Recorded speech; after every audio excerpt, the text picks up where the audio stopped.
नमस्कार, मैं विद्यांशी द्विवेदी और आप देख रहे हैं thescoopbeats.com। बचपन में अक्सर लड़कपन की उम्र में बच्चों के साथ कई ऐसी घटनाएं घटित हो जाती हैं जो कि उनके मन को झकझोर कर रख देती हैं।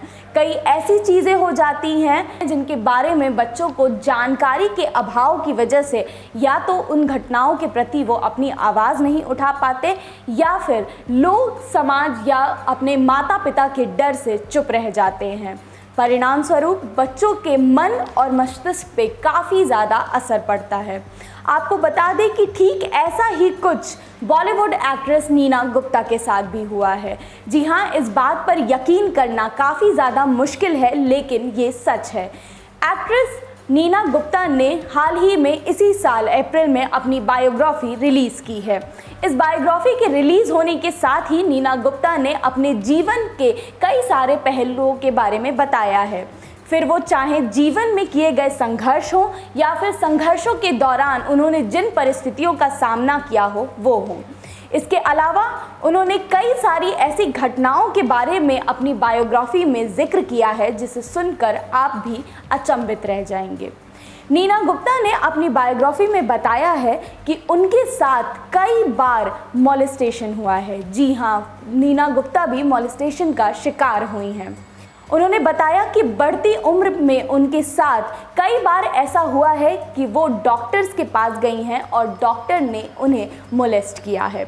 अपनी ऐसी ही एक घटना को बताते हुए उन्होंने बताया है कि एक बार वो अपने आँखों के चेकअप के लिए डॉक्टर के पास गई थी, जहाँ डॉक्टर ने उनके आँखों के चेकअप के लिए चेकअप स्टार्ट तो किया, लेकिन आँखों के चेकअप के बाद वो शरीर के उन अंगों तक पहुँच गए जिनका आँखों से कोई लेना देना नहीं था।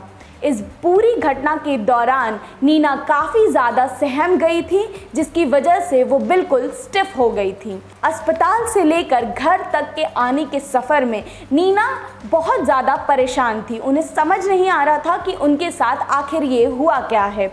उन्हें ये सब कुछ बिल्कुल भी अच्छा नहीं लग रहा था, लेकिन उन्होंने ये सारी घटना के बारे में अपनी माता और पिता किसी से भी कुछ भी नहीं कहा। उन्होंने ये बात अपनी माँ से इसलिए नहीं शेयर की क्योंकि उन्हें लगता था कि इस पूरी बात का जिम्मेदार उनकी माँ उन्हें ही बताएंगी। इसके बाद नीना ने ये बताया कि कई बार उनके साथ मॉलेस्टेशन की ये घटना होती रही और कई बार ये घटना डॉक्टर्स द्वारा ही की गई थी।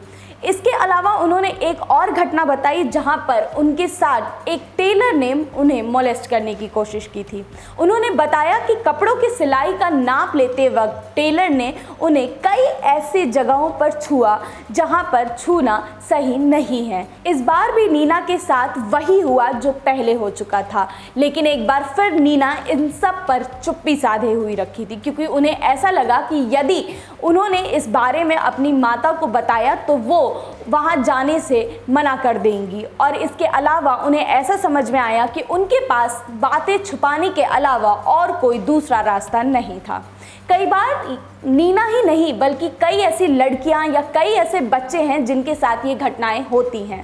सही जानकारी ना होने की वजह से और माता पिता का डर होने की वजह से या यूँ कहें कि समाज का डर होने की वजह से कई बार हम चुप रह जाते हैं, लेकिन इसके परिणाम स्वरूप कई सारी ऐसी चीज़ें सामने आती हैं जो कि भविष्य में लोगों की मनोस्थिति पर काफ़ी ज़्यादा असर डालती हैं। आखिर कब तक बच्चों के साथ इस तरीके के मॉलेस्टेशन होते रहेंगे? हमें जल्द ही इस मॉलेस्टेशन के खिलाफ और इस तरीके की घटनाओं के खिलाफ कुछ ऐसी रणनीति बनानी होगी जो इन घटनाओं पर अंकुश लगा सके। बच्चों के मन को झकझोर देने वाली ये घटनाएं उन्हें किस तरीके से प्रभावित करती हैं, ये हम सब जानते हैं।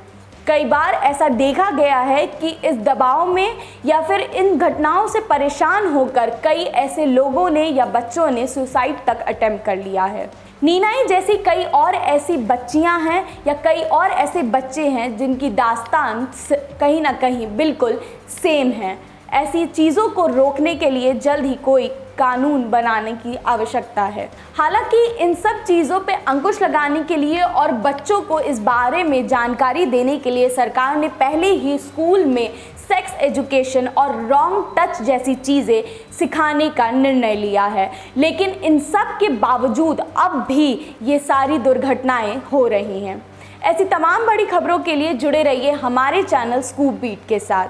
कैमरा पर्सन आयुष श्रीवास्तव के साथ मैं विद्यांशी द्विवेदी, thescoopbeats.com।